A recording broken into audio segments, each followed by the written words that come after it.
दौलत। बाकी पढ़ी लिखी जनता है उदयपुर की, अगर एक बार हम पागल बना सकते हैं, 2 बार बना सकते हैं, 6 बार कोई जनता पागल नहीं बन सकती। पार्टी पे उन्होंने भरोसा करा, इसका ही कारण है कि आज भारतीय जनता भी एक मजबूती के साथ यहाँ खड़ी है। और देखो, हम मैं आपको बताना चाहूंगा, सिर्फ व्याव के ढोल बजते हैं और हम मार्केट में नहीं आ जाते।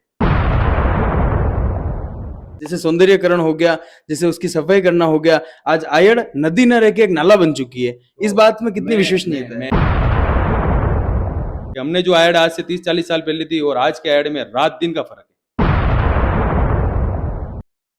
आज से 30-40 वर्ष पूर्व जो आयड़ थी उसमें और आज की आयड़ में रात दिन का फर्क है, ये महेश जी गोस्वामी का कहना है। आयड ही नहीं, हम तो कहते हैं उदयपुर के हर कोने में जाके आप एनालाइज करेंगे तो विकास की गंगा आज जो बही है।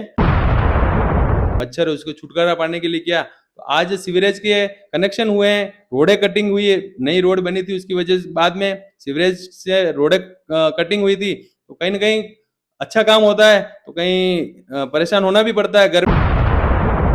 खमा गणिसा उदयपुर, मैं अंकित बनरिया, टी न्यूज राजस्थान से। जनप्रतिनिधि से सीधे सवाल में आज हमारे साथ खास शख्सियत श्री महेश पुरी जी गोस्वामी जी उपस्थित हैं, जो कि भाजपा के मंडल अध्यक्ष हैं, पूर्व में भाजपा युवा मोर्चा के उपाध्यक्ष रह चुके हैं और इस बार सबसे इंटरेस्टिंग फैक्ट, साहब खुद चुनाव भी लड़ने वाले हैं। साहब इस बार पार्षद उम्मीदवारी कर रहे हैं, भाजपा से टिकट भी मांग रहे हैं। आइए जानते हैं इनकी कैसी क्या रूपरेखा है। सबसे पहले आपका स्वागत। बहुत बहुत धन्यवाद। मैं टी न्यूज़ के आप भाई साहब, आज हमारी और यहाँ की पार्टी की जो मन की बात है वो लेने के लिए हमारे बीच उपस्थित हुए। मैं महेश गोस्वामी, इस मंडल का अध्यक्ष होने के नाते आपका इस चैनल पर हार्दिक स्वागत, और आपके तमाम दर्शकों को भी मैं आगामी नगर निगम की होने वाली जो तैयारी है उसको लेकर शुभकामना देता हूँ। अच्छा महेश जी, आप ही पार्टी की बात कराना सब पहला, आप पार्टी में बड़ा पद पे हो, मंडल अध्यक्ष हो, ठीक है सर। इस बार कांग्रेस के जो कार्यकर्ता हैं उनका कहना है कि बीजेपी वाले कुछ भी कर लें, जीत कांग्रेस रही है। इस बार वो कहते हैं कि वो इतिहास को बदल देंगे, क्या ऐसा पॉसिबल है?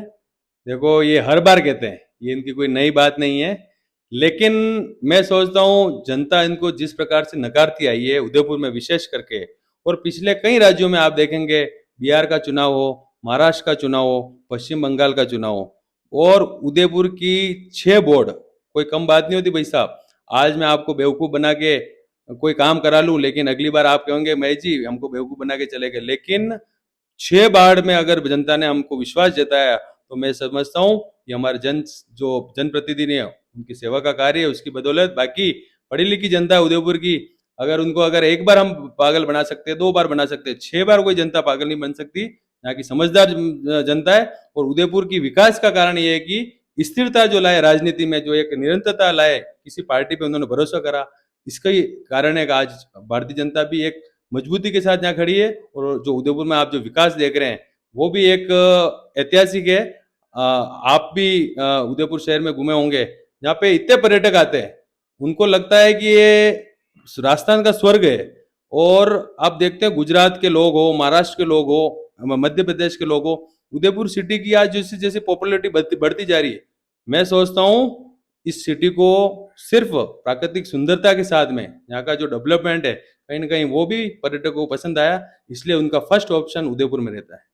इसलिए पर्यटकों का फर्स्ट ऑप्शन उदयपुर में रहता है। तो आज आप भी देखो ना, उदयपुर में आज विश्व में जितनी भी सबसे बड़ी शादियां जो हो रही है, बड़ी वेडिंग हो रही है, वो उदयपुर का चयन ही क्यों करते हैं? बड़े बड़े रिसोर्ट तो हर जगह हैं, लेकिन उनको यहाँ की जनता पे विश्वास है कि यहाँ की जनता बहुत ही अच्छी है, यहाँ का प्रशासन अच्छा है, यहाँ की व्यवस्था अच्छी है, यहाँ की साफ सफाई अच्छी है, यहाँ की जिले साफ है, इसलिए उनका भी मन बनता है कि हमारे एक यादगार पल में भी उदयपुर का नाम जुड़े, तो उन्हें भी गर्व होता है और हमें भी गर्व होता है कि उन्होंने हमारा स्थान चुना।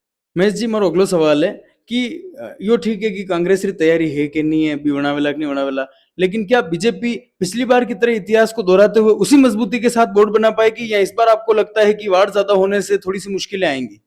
देखो, मैं आपको बताना चाहूंगा, सिर्फ व्याव के ढोल बजते हैं और हम मार्केट में नहीं आ जाते।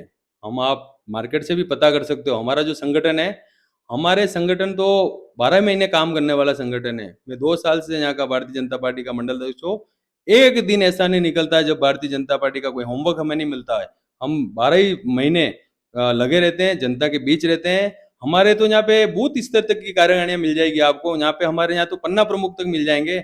आप संगठन के तौर पे हमें सिर्फ चुनावी को लेकर मत देखें। हम तो वो सिपाही हैं जो कहते हैं ना, फौज में लड़ाई तो एक दिन होती है लेकिन वार्म अप रोज होता है। हमारा भारतीय जनता पार्टी का वार्म अप रोज होता है। तो वार्म अप के कारण है, लड़ाई कभी भी हो जाए हमारे सैनिक खड़े रहते हैं और जनता के साथ, और जनता भी हमारा सपोर्ट करती है। ऐसा नहीं कि हम तैयारी में रहते हैं और जनता हमारे साथ नहीं है। जनता इसलिए साथ रहती है, हम 12 महीने उनके सुख दुख में और उनके हर काम में, हर सामाजिक धार्मिक हर कथा सम्मेलन में हम उनके साथ में खड़े रहते हैं। तो जनता को भी विश्वास है कि ये पार्टी सिर्फ नेतागिरी करने या फिर सिर्फ चुनाव में अपनी पार्टी का बैनर लेके सामने नहीं आती, बल्कि 12 वर्ष हमारे साथ खड़ी रहती है। इसका नतीजा है कि हमारे अच्छी संख्या में यहाँ के पार्षद जीत के नगर निगम जाते हैं और वहाँ का विकास होता है। मेरा आपसे एक अच्छा सवाल आता है जो मेरे जहन से था कि जब भी मैं आपसे मिलूंगा एक बार ये बात जरूर पूछूंगा। लगातार 30 वर्षों से भारतीय जनता पार्टी का बोर्ड नगर निगम में रहा है, क्या बात सच है? रेगुलर 6 बार का बोर्ड है। मैं कह रहा हूँ राजस्थान का एक इतिहास बनने वाला है। मैं आज आपके 6 बार का बोर्ड है, मतलब 30 बार का 6 हो गए। हो गए। हाँ, मतलब 30 सालों से लगातार भारतीय जनता पार्टी का निगम बोर्ड यहाँ रहा है। बिल्कुल। आयड विकास का जो काम है क्या वो नगर निगम के अंदर आता है, हाँ या ना? देखो, आयड नदी हाँ या ना देना है सर। विकास का काम तो देखो, यहाँ की जैसे सौंदर्यकरण हो गया, जैसे उसकी सफाई करना हो गया, आज आयड नदी न रह के एक नाला बन चुकी है। इस बात में कितनी विश्वसनीयता है? मैं उस पे भी आपकी बात पे उस पे पूरा पर्दा हटाऊंगा। आप मुझसे पूछेंगे या किसी कांग्रेस भाई से पूछेंगे, मैं तो उसकी तारीफ करूंगा और कांग्रेस भाई उसकी बुराई करेगा। आप अपना कैमरा लेकर आयड नदी के आसपास रहने वाले उन घरों में जाके पूछेंगे तो वो यूं ही कहेंगे कि भाई साहब, जो आज हम ये आयड देख रहे हैं ना, आज से अगर 15-20 साल पहले आप यहाँ पे आते तो यहाँ पे कटीली झाड़ियाँ, जंगली जानवर प्लस उदयपुर उस क्षेत्र के आसपास जितने भी मृत जानवर है, लोग वहां पे डाल के चले जाते थे। लोग सुबह फ्रेश होने वहां पे जाते थे। वहां के लोगों से आप मिलेंगे तो लोग कहते हैं कि हम इस आयड नदी में मुंह पे कपड़ा लगाए बिना नहीं उतर सकते थे। हजारों टन मलबा निकला है, हजार कहीं विकास के वहां कार्य हुए हैं। हो सकता है वो उस सौंदर्य तक पहुंचा नहीं पहुंचा, वो बात की बात है, लेकिन एक गंदा सड़ा नाला था जिसको आज विकास का कोई ना कोई मूड रूप दिया है। तो ये एक प्रयास है। प्रयास में हो सकता है कहीं 19-20 हो सकता है, लेकिन इस प्रयास में हमने एक पहल की थी और आज सबसे ज्यादा खुश वहां के आयड के नदी के आसपास रहने वाले लोग हैं कि हमने जो आयड आज से 30-40 साल पहले थी और आज के आयड में रात दिन का फर्क है। आज से 30-40 वर्ष पूर्व जो आयड थी उसमें और आज की आयड में रात दिन का फर्क है, ये महेश जी गोस्वामी का कहना है। लेकिन साहब, कटन कटे वास्तविकता हूँ, आप भी जानकार हो और मैं भी जानकार हूँ। आयड में 30 साल में जो चेंजेस हो सकते थे वो हुए तो नहीं है, ये बात आप मानते? 30 साल एक बहुत लंबा प्रोसेस है। आयड ही नहीं, हम तो कहते हैं उदयपुर के हर कोने में जाके आप एनालाइज करेंगे तो विकास की गंगा आज जो बही है। आज आपको उदयपुर में आज एंट्री करो, चारों तरफ से 4 लेन रोड है। मानता हूं को नगर निगम का काम नहीं है ना, लेकिन काम यहाँ के रेगुलर जनप्रतिनिधि बनने का कारण है। यहाँ के विधायक बनते हैं, यहाँ के एमएलए बनते हैं, एमपी बनते हैं। तो आज उदयपुर की एंट्री हर 4 लेन से होती है। आज हर सिटी के जो, आज मैं सबसे अच्छी बात बताना चाहूंगा, उदयपुर का जो रेलवे स्टेशन है वो 15 दिन बाद, एक दो, जब भी ये 5-6 महीने बाद में कंप्लीट होगा, आप और हम दोनों चल के वहां पे देखेंगे और जनता को भी से निवेदन करेंगे। आप आज आप छोटे से बड़े हुए इस रेलवे स्टेशन का आपने कैसा देखा, और आदरणीय हमारे यहाँ के जनप्रतिनिधि के सहयोग से, यहाँ के सांसद जी के सहयोग से 365 करोड़ का उदयपुर का रेलवे स्टेशन बन रहा है। हमारा जो एयरपोर्ट है उसकी जो टर्मिनल है वो 3 गुना बड़ी बन रही है। हमारे उदयपुर में करोड़ों रुपए का एलिवेटेड रोड बन रहा है। आप नीमच माता देख लो, करनी माता देख लो, सब जगह रोपवे बने हैं। आप बायोडाइविक जो सज्जनगढ़ के नीचे पार्क बना है जानवरों का, वो देख के आए। आप सज्जनगढ़ जाएं, हर जगह विकास की गंगा बंदी है। जो कार्य हमारी नगर निगम के नहीं थे वो भी उन्होंने उसमें सम्मिलित होकर कहीं ना कहीं उनको फंड रिलीज करा है। आज आप किसी भी जगह चले जाए, हर जगह डेवलपमेंट दिखती है आपको। उदयपुर की हर जगह, हर पर्यटन स्थल पर जगह साफ सफाई दिखती है। और स्मार्ट सिटी ने यार, लोगों ने देखा है स्मार्ट सिटी का जो काम हुआ था, देश की चुनिंदा शहर है, इसमें सबसे छोटा शहर उदयपुर था, फिर भी मैं आदरणीय नरेंद्र मोदी जी का धन्यवाद देना चाहूंगा कि उन्होंने हमारे शहर को चुना। आज आप बापू बाजार की सड़क पे खड़े होकर एक सामने की तरफ अपना फेस करके देखो, जो दोनों तरफ वायरों का जंजाल था, आज खुला शहर नजर आता है। सिटी में जाए आप, वायरलेस सिटी मिलती है, तो कहीं ना कहीं एक शुरुआत है, और शुरुआत में उदयपुर की जनता भी देख रही है कि ये शुरुआत कर रहे हैं। और कहीं ना कहीं सीवरेज का भी हमने काम किया, इसलिए किया क्योंकि लोगों को जो नाली की गंदगी है, मच्छर है, उसको छुटकारा पाने के लिए किया। तो आज सीवरेज के कनेक्शन हुए हैं, रोडें कटिंग हुई है, नई रोड बनी थी, उसकी वजह से बाद में सीवरेज से रोडें कटिंग हुई थी। तो कहीं ना कहीं अच्छा काम होता है, तो कहीं परेशान होना भी पड़ता है। घर में एक कमरा भी बनाते हैं अपन, घर के ऊपर एक छत पे कमरा भी बनाते हैं, तो 6 महीने तक धूला खाना पड़ता है अपन को।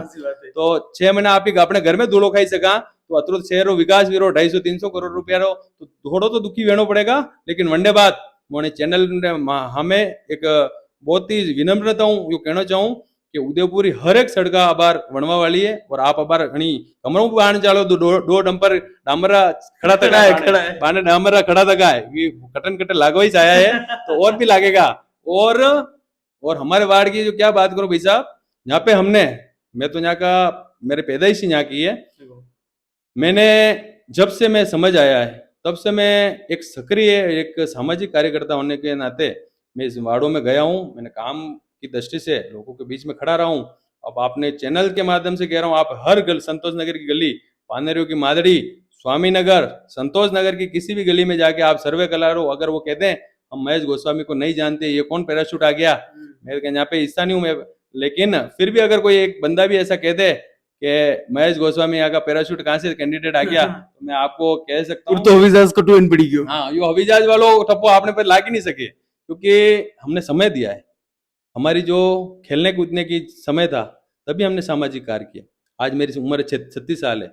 आज मेरे साथी धीरे धीरे, उनको जो लगता है यार ये दिन भर सामाजिक कार्यों में उलझा रहता है यार, इससे थोड़ा जवानी भाजपा ने पेट की दी है, बस जवानी भाजपा ने पेट की दी है, और आज अपनी पहचान भी बन गई है, क्योंकि पार्टी ने आशीर्वाद दिया है। देखो निरंतर मैं 2010 से प्रमुख पदों पे हूँ, भारतीय जनता पार्टी ने मेरे पे आशीर्वाद खूब दिया है। मैं जितना, मेरी औकात नहीं थी उससे ज्यादा उन्होंने मेरे पे आशीर्वाद दिया है, तो उस वजह से मेरी पहचान है। मेरे जैसे महेश गोस्वामी मार्केट में खूब घूमते हैं, कोई नहीं जानता है, लेकिन भारतीय जनता पार्टी का जो मेरे ऊपर टैग लगा है, उसकी वजह से आज पूरा इस क्षेत्र का मैं 11 वार्डों का अध्यक्ष हूँ। तो पार्टी इससे ज्यादा आशीर्वाद क्या दे सकती है एक सामान्य कार्यकर्ताओं को। मेरे 7 पीढ़ी में एक बंदा कोई राजनीति में नहीं था, आज मुझे 11 वार्डों का अध्यक्ष बना के रूप में यहाँ के कमान सौंपी है। तो मैं सोचता हूँ इस पार्टी का उपकार है, इन कार्यकर्ताओं का उपकार है।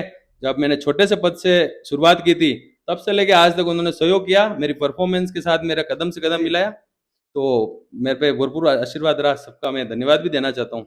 मैं जी ये सब बात जी आपकी दी है नहीं, ये आपरा मंडल अध्यक्ष व्यवहार कारण आपकी पार्टी उनसुड़ी थे की बात की दी। अबे जो आपकी बात कराना वार्ड नंबर 48 री, यानी जटू आप टिकट री दावेदारी करवा वालो और करनी भी चाहे, आप दुनिया में नेता नगरी करा और घर वाड़ी अगर आपनो काम नहीं भी सका, तो ऐसी नेता नगरी करना बेकार है वो तो।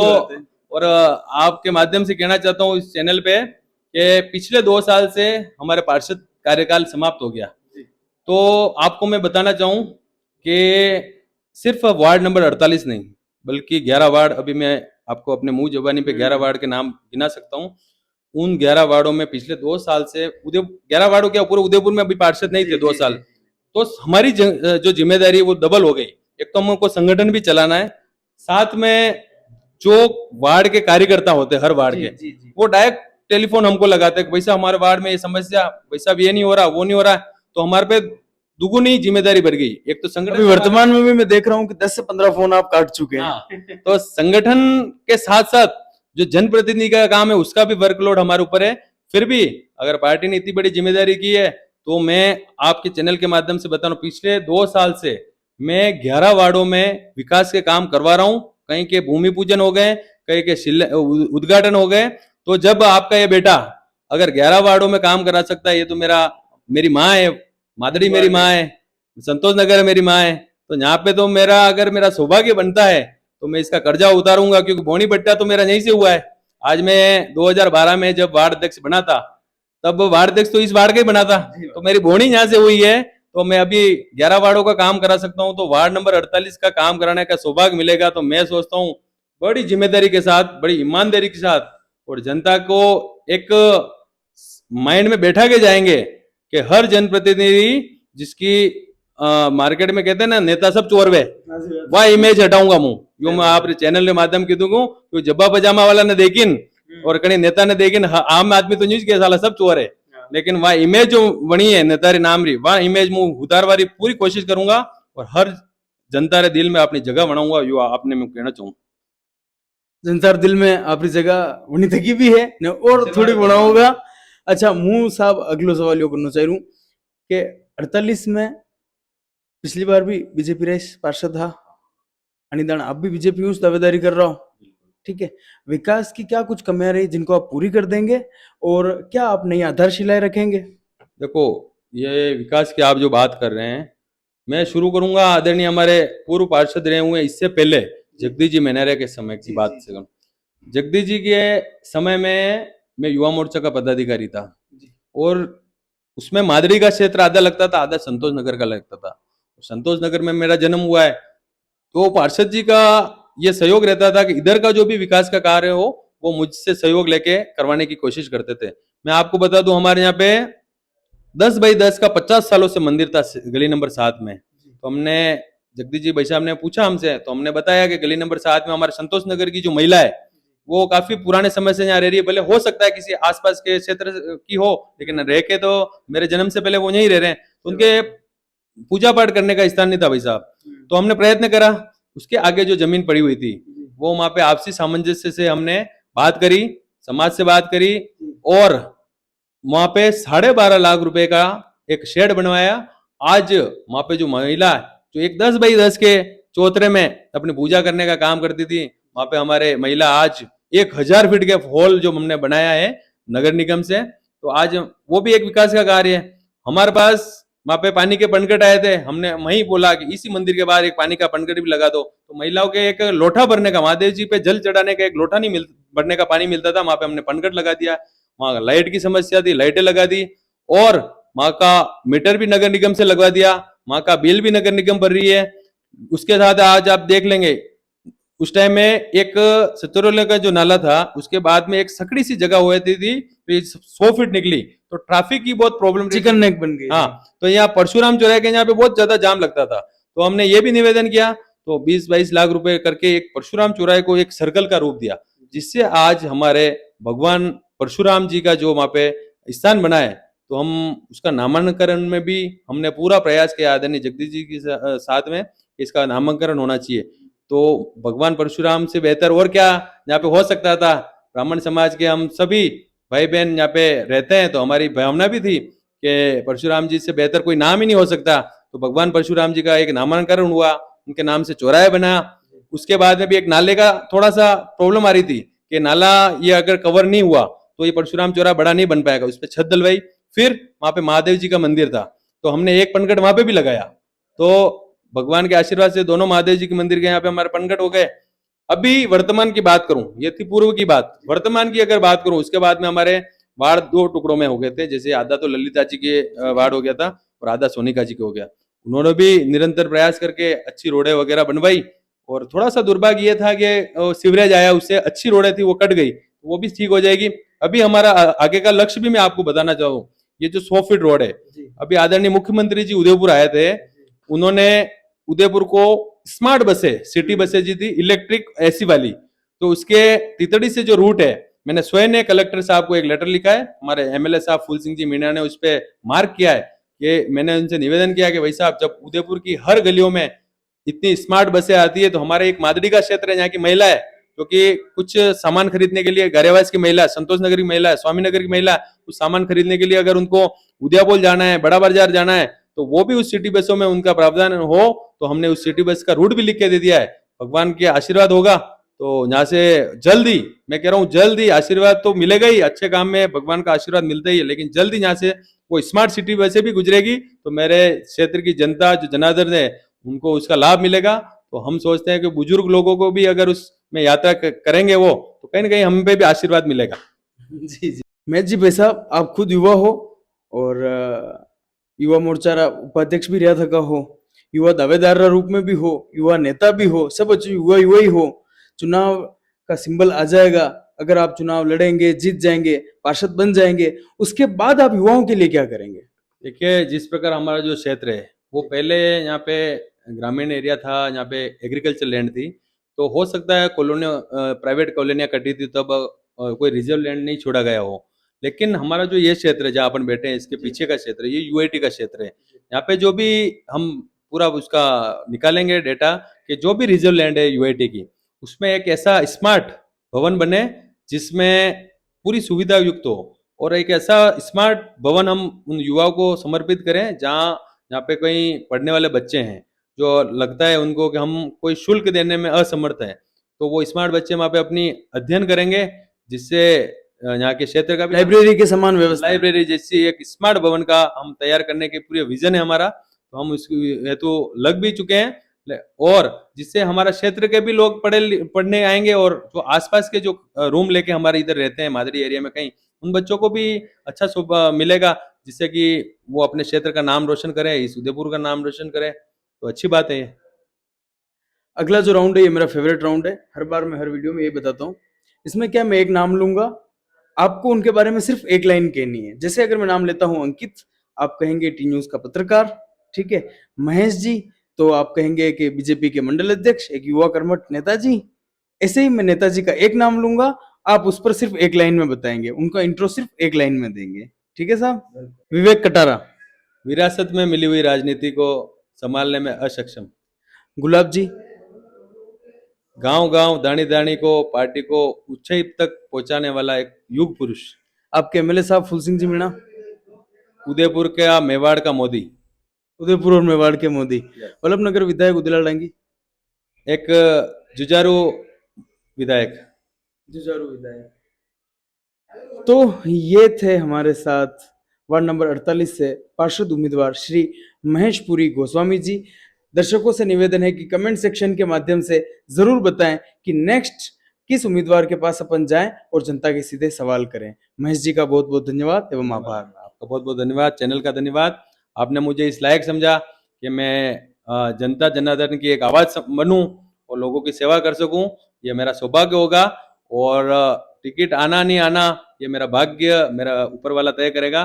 लेकिन हाँ, टिकट आता है तो हो सकता है इस क्षेत्र को एक नई पहचान मिले, और जिन लोगों के साथ मैं बचपन से लेकर आज तक राजनीति सीखी है, उनको मैं कैसे अपना कर्जा उतार पाऊं, ऐसा मैं प्रयास करूंगा। दौलत बाकी पढ़ी लिखी जनता है उदयपुर की, अगर एक बार हम पागल बना सकते हैं, 2 बार बना सकते हैं, 6 बार कोई जनता पागल नहीं बन सकती। पार्टी पे उन्होंने भरोसा करा, इसका ही कारण है कि आज भारतीय जनता भी एक मजबूती के साथ यहाँ खड़ी है। और देखो, मैं आपको बताना चाहूंगा, सिर्फ ब्याह के ढोल बजते हैं और हम मार्केट में नहीं आ जाते। जैसे सौंदर्यकरण हो गया, जैसे उसकी सफाई करना हो गया, आज आयड़ नदी न रह के एक नाला बन चुकी है। इस बात में कितनी विश्वसनीयता है? हमने जो आयड़ आज से 30-40 साल पहले थी और आज के आयड़ में रात दिन का फर्क है। आज से 30-40 वर्ष पूर्व जो आयड़ थी उसमें और आज की आयड़ में रात दिन का फर्क है, ये महेश जी गोस्वामी का कहना है। आयड़ ही नहीं, हम तो कहते हैं उदयपुर के हर कोने में जाके आप एनालाइज करेंगे तो विकास की गंगा आज जो बही है, मच्छर उसको छुटकारा पाने के लिए क्या, तो आज सीवरेज के कनेक्शन हुए हैं, रोडें कटिंग हुई है, नई रोड बनी थी उसकी वजह से बाद में सीवरेज से रोडें कटिंग हुई थी, तो कहीं ना कहीं अच्छा काम होता है तो कहीं परेशान होना भी पड़ता है।